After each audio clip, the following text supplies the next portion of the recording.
वो भी महाराज की चर्चा सुनी थी।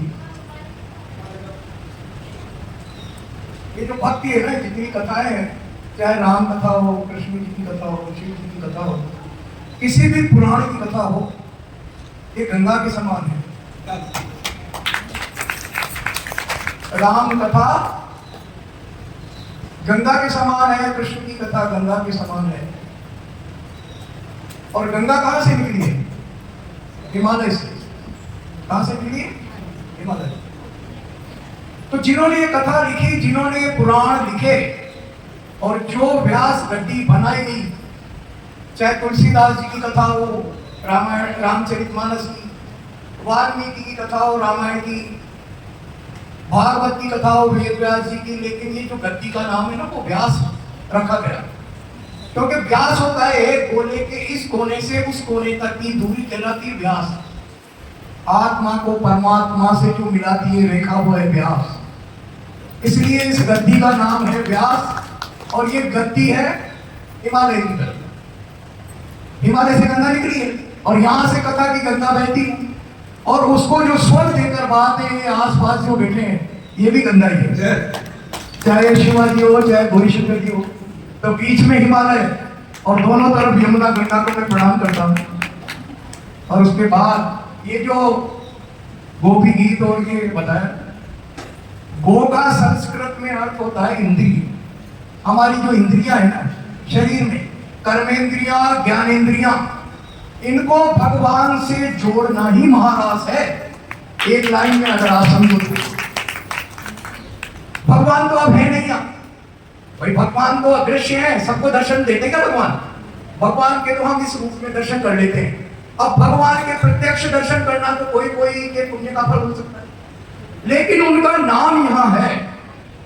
और तुलसीदास जी ने लिखा कि राम से बड़ा राम का नाम है। कहूं कहां लगी नाम बढ़ाई, राम न सकई नाम गुण गाई। राम एक तापस त्रितारी, नाम कोटि खल कुमति उभारी।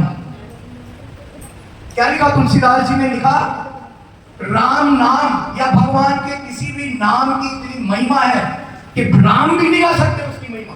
खुद भगवान आ जाए तो भी नहीं गा सकते, क्योंकि भगवान ने तो एक अपनी लीला की तो एक जने को तारा, दो जने को चारा, तीन जने को तारा, गौतम की पत्नी को तारा, केवट को तारा, किने किने लोग। लेकिन नाम कोटि खल कुमति उभारी, नाम को हर युग में हर वर्ष करोड़ों लोगों को बुद्धि से कुबुद्धि से सुबुद्धि की तरफ ले जा रहा है।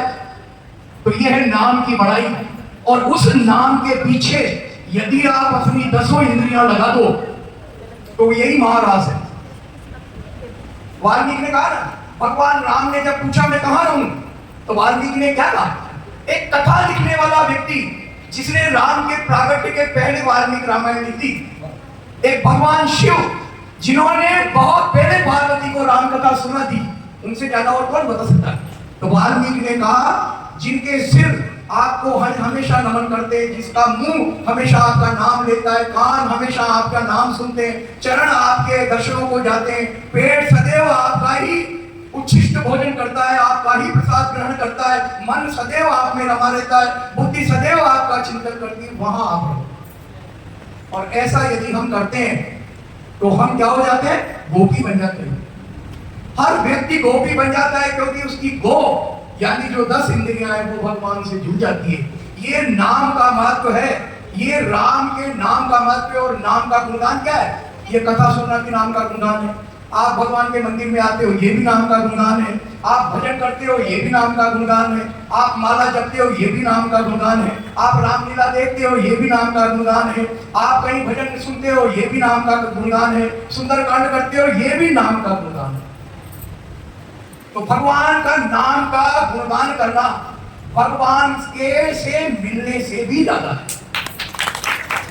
भगवान को मिल जाएंगे, 2 मिनट दर्शन देंगे, चले जाएंगे, लेकिन अगर नाम आप में रंग गया तो खाते पीते सोते बैठते मरते जीते हमेशा राम राम करते रहोगे। और कई जन्मों तक राम का अभ्यास किया होगा इस नाम का, तब तुलसीदास जी पैदा होते रोए नहीं, राम राम बोला और उनका नाम हो गया राम बोला। क्या हो गया?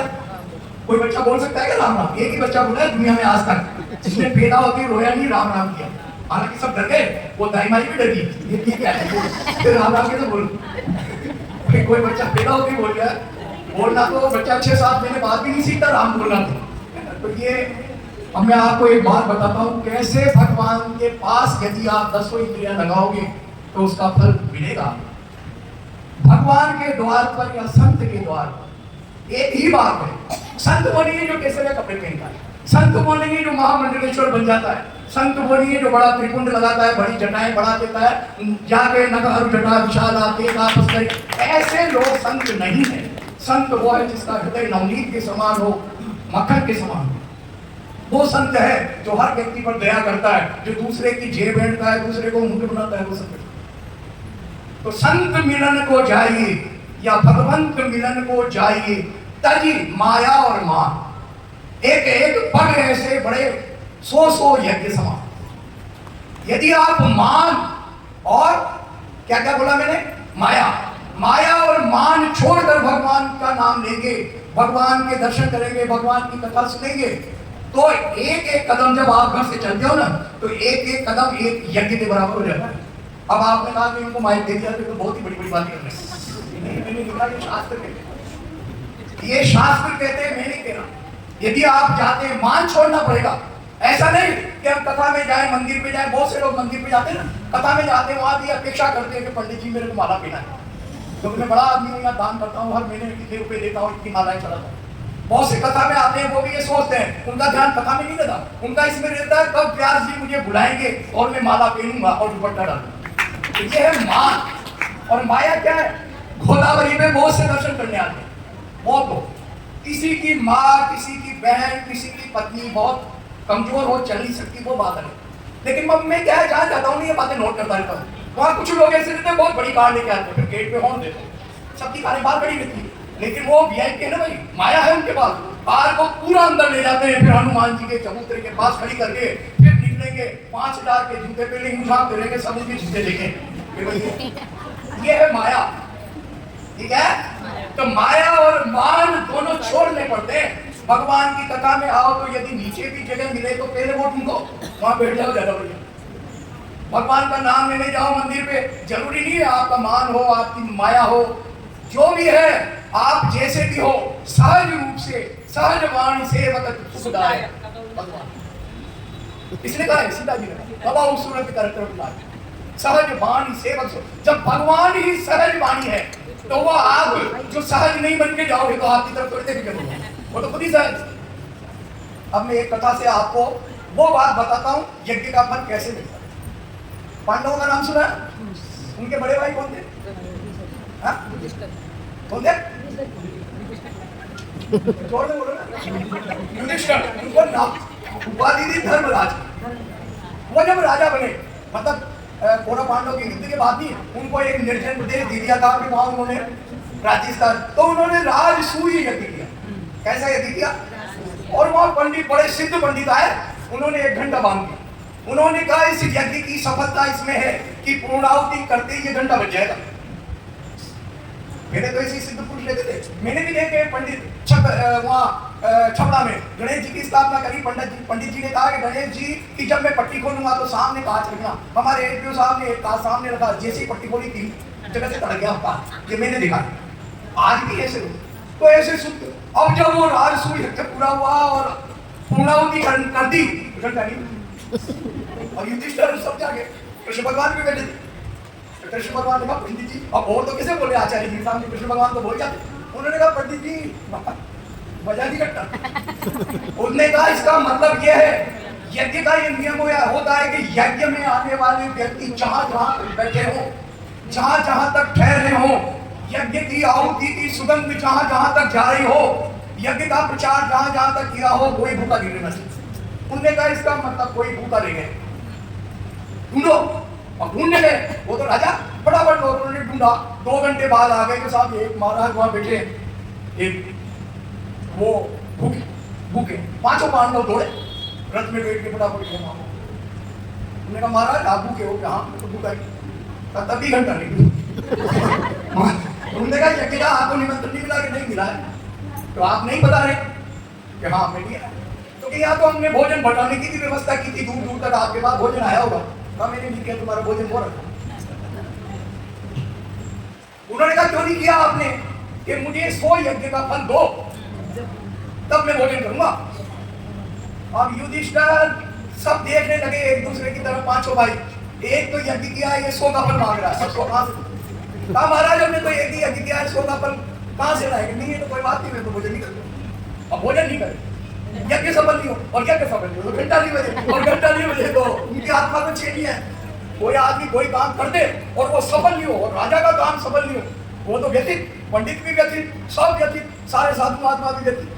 वापिस आगे पांचों का क्या करे क्या करे? द्रौपदी ने कहा क्या हो गया? द्रौपदी को सारी कहानी सुनाई। द्रौपदी ने कहा अरे अभी पूरा कर देते। कहाँ है महाराज? कहाँ नहीं है, 2 किलोमीटर 3 किलोमीटर पे बैठे हैं। ठीक है चलो। जो द्रौपदी अंदर गई, सारे राजसी वस्त्र जेवर जो भी वो सज धज के बैठी थी, पांचों पांडवों की रानी, सब उतार के सिंपल सन की साड़ी पहन के, केश खोल के, हाथ जोड़ के, एक एक चूड़ी धारण करके नंगे पैर चल दी। और पीछे पीछे पांडवों को भी ज्ञान दिया, क्योंकि वो तो भगवान की भक्ति का अवतार थी, कृष्णा थी, वो कोई उनकी पत्नी थी क्या? वो तो भगवान ने उनको प्रसाद दे दिया था पांचों को, जल्दी था। और सब पीछे पीछे, सैकड़ों आदमी पीछे लगे, क्या करें समझ में नहीं आया किसी का। अब वहां जब पहुंचे तो महाराज खड़े थे, द्रौपदी आ गई। कहा महाराज बोलो आपकी क्या मांगे? मैंने तो बता दिया था तुम्हारे पतियों को 100 यज्ञ का फल दे 2 बजे। उनने कहा मैं सहज भाव से भगवान का स्मरण करती हुई 5000 कदम आई हूँ। कितने? जितने चाहे आप रख लो, बाकी मुझे दे दो। एक एक कदम एक के बराबर है। महाराज बोले करने लगे बराबर, और फिर डॉक्टर जोर जोर से बनने लगे टनाटन टनाटन टनाटन। तो ये है इस बात, सहज भाव से जाइए। कई लोग मंदिर में मोजे कई लोग मंदिर में भी मोजे नहीं जाते, जूते। अब जूते के चमड़े के मोजे और आप मंदिर। और मैं कहूंगा नहीं, मेरे राम प्राण प्रतिष्ठा में निज मंदिर में जब गर्भगृह में उस समय पर मोजे पहने हुए देखा तो मेरी आत्मा बहुत दुखी। मोजे पहन के तो मंदिर में वो बात अलग है। अपनी कोई वृद्ध माता हो, सर्दी में बीमार हो, सर्दी का हो, उनको आप मोजे पहना के ले जाओ, वो बात अलग है। लेकिन व्यक्ति भगवान के द्वार पे भी मोजे पहन के जाता है, भगवान के द्वार पे भी चाहता है कि भगवान को नमन बाद में करता है, पहले 100-200 उसको देख ले।